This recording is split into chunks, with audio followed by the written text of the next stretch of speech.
Hello everyone. In today's command tutorial, we're going to be going all the way back to basics. And by back to basics, I mean all the way back to the main menu as well as the whole point of command model operations. Something I was realizing when I was looking at some of the videos that I had produced over the last few weeks was that some of those topics are a little on the tough side and not everybody comes with the same skill set. So the hope with these next videos, other than being shorter, thumbs up, is that you also get an opportunity to kind of get some of the rationale and maybe some of the basics you might have forgotten. So joining me to help me out today is none other than one of the devs, Baloogan. Hey guys, I'm Baloogan. I'm here to walk you through the very basics of command and help you guys get up to speed. And we're going to have some fun with a scenario that Philip brought together. Awesome, thanks. So starting at the main menu, when you first load up command, a quick pro tip by the way, don't start alt-tabbing when you're waiting for the command menu to load. Things happen. But basically you're provided with a couple different options. You have your start new game. This would be selecting an existing scenario. You've got the quick battle feature, which we're not going to cover today, but basically it enables you to create a quick ASW scenario, a quick air-to-air scenario. You've got campaigns, which are basically linked scenarios. And then of course you have your good old-fashioned saved games as well as autosaves. One thing I will say about autosaves is you have to enable autosaves in order for you to resume from an autosave. This is one of those silly kind of video editor mistakes that people forget. Down here, things get a little bit more advanced. You have got the option to create your very own scenario using any item from either one of the databases on the entire planet Earth for pretty much any time in the last 75 years. You have the edit button. Of course, you have the exit button. Belugan, what can you tell us else on this menu? Sure. So it's very important to keep in mind that there's one very important difference between uh, two modes that command can run in. One is the scenario editor mode, and one is the gameplay mode. When you choose the top five options from start new game, quick battle, campaigns, load save game, resume from autosave, those fire up the game in a gameplay mode where you don't have the ability to add new units or view things through God's eye view. Often, when you're playing a scenario, I sometimes even find it fun to play it in game editor mode, which is these bottom two buttons, create new scenario and edit scenario. That gives you full control over everything. And so if you want to give yourself another carrier battle group, you can. And so that's an important distinction in command, is the difference between gameplay mode, where you're restricted in what you can do, where you're restricted by realism, and the scenario editor mode, where you're only restricted by the extent of your own imagination. Okay, The sky's nice. the limit, so to speak. Excellent. Well, also the under the water as well. So what we're going to Yeah. do today is we're going to start a new game. We have a neat little scenario, very, very basic scenario where basically you have an American carrier battle group that we're going to be using to dent up some pirate ships. So scrolling down here, my mission's called YouTube Base. Notice up in the top right corner, it gives you a name.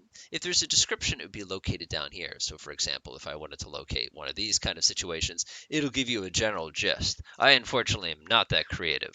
Also, it usually gives you a difficulty and a complexity. A word of warning here. This does not necessarily be an absolute scale. Just because something is listed as 1 doesn't mean everybody's 1 is a 1 difficulty. Likewise, complexity should be a rating on how many units you should be controlling on a particular mission. Different people feel that that's a good number. So for us, we only have a single carrier battle group, a submarine, and an airbase. Some people might find that 3 complexity, whereas a single unit would be 1 complexity. Any comments? Yes, you've pretty much covered it. Difficulty and complexity are set by the scenario author. They're not some objective measurement. They're just a number to give you a rough feeling of what a scenario might entail. Yikes, that looks that's going to take some time. You're also, of course, going to get to know what year it is. So I'm going to go ahead and hit load selected. Yeah.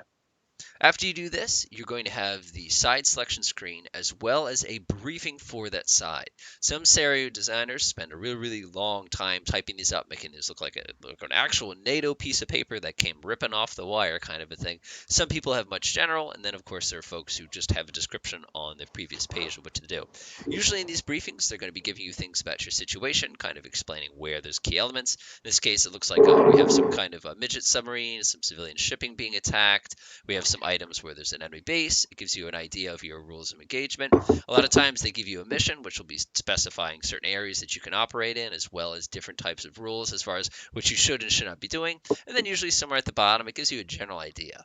In this particular case, we're supposed to be killing some pirate vessels. We're not supposed to be engaging land targets at all, except for the one on the target islands. We're supposed to be protecting any neutral shipping. Interesting.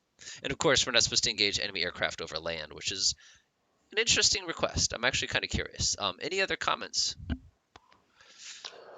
No, aside from up top, you can choose the slide that the side that you want to be playing, and often in almost every scenario, it's going to be just one side. It takes a lot of work to make multiple sides usable in a scenario, but some scenario developers actually do go through all those steps to get those multiple sides, especially the live scenarios. The live scenarios often have multiple sides able to be selected to Awesome. play. So we're going to go ahead and click Enter Scenario. What's going to happen now is it's going to load up our map, which is the first time you see it, it gets a little intimidating, but it's actually pretty straightforward once we break it apart.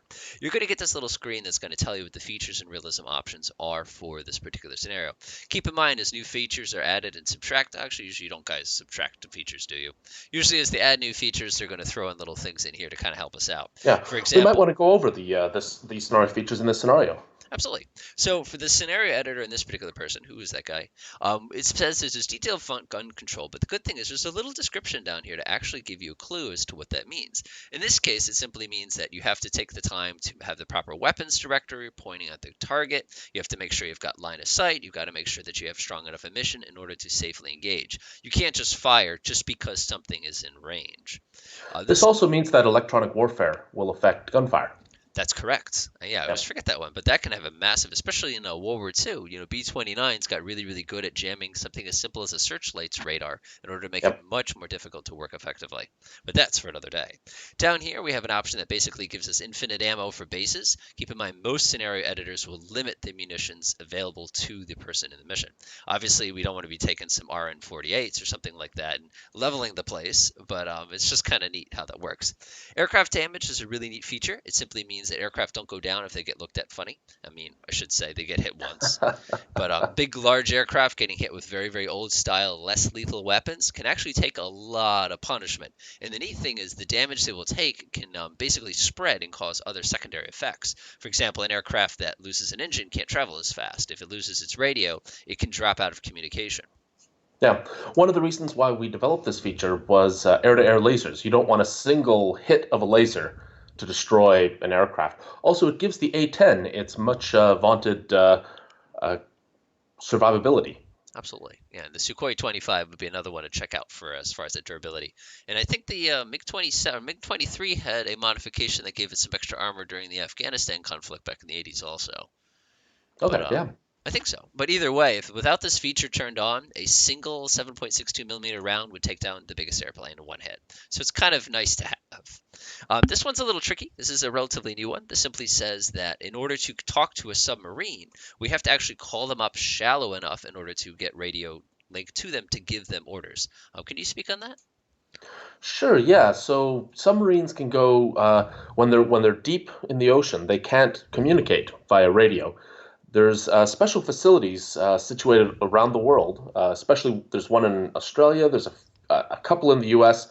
where they have these gigantic antennas with just extremely low frequency. I have a feeling the waves are hundreds to like 500 meters long. Wow. Basically, it's a way for some admiral at a base in the U.S. to tell a specific submarine, we need to talk to you, and then they'll come to the surface slowly and raise a wire so that they can talk via radio.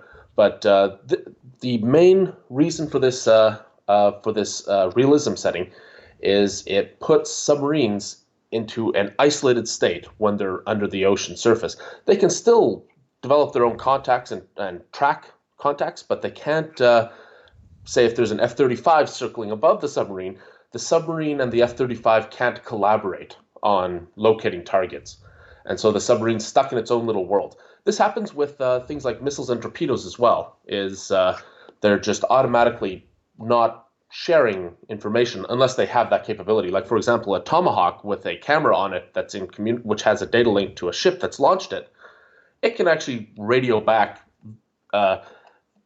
battle damage assessment before that one Tomahawk hits the ground. So there's quite a bit of depth on that. We could almost do a whole video on that, really. Absolutely. You can definitely go crazy with that. The whole data link thing, that's amazing technology. Up until you get communications jamming, that is.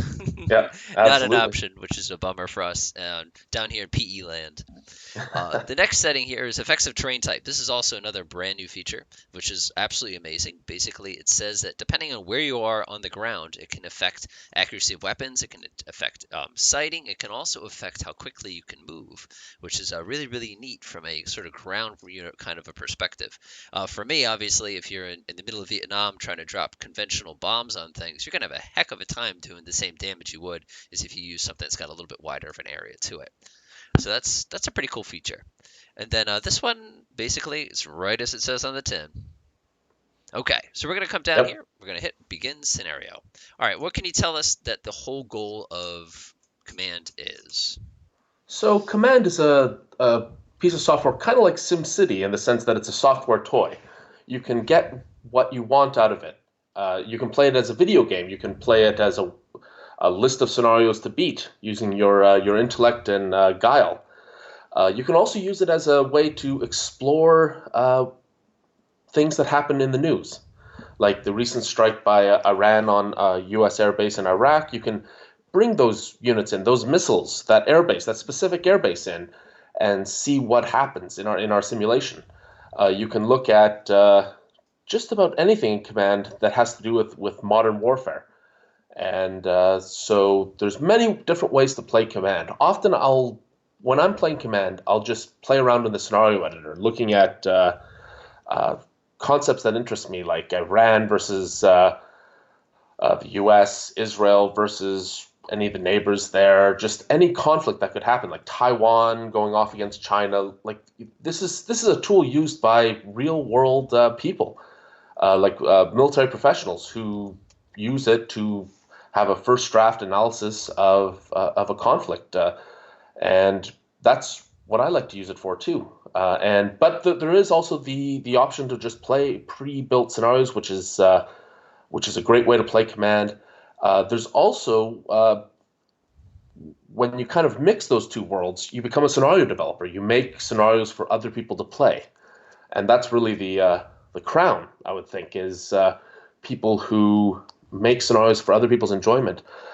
There's a couple of techno thriller books, like the old Tom Clancy book, The Hunt for the Red October, and Red Storm Rising, which were developed using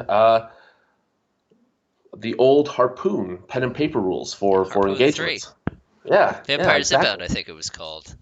Yeah, and uh, there's a new book, Northern Fury, where some authors, I should know their names and Twitter handles offhand, but I don't, who have written a book about like a techno thrill situation, like Russia versus USSR versus the West, and there's a bunch of interesting things that happen, and they played out the engagements in Command, and you can play those engagements. Those scenarios are free to play for anyone who owns Command or Command One or Command Two, and so there's just so many different choices when it comes to what to play with Command and how to play with Command. There's no rules. You can do what you want. You can. One thing I really like doing is taking someone else's scenario and editing it. Often a scenario becomes a lot easier if you give yourself a few nuclear weapons and a few carrier groups, and it becomes a lot easier to handle. One F-22.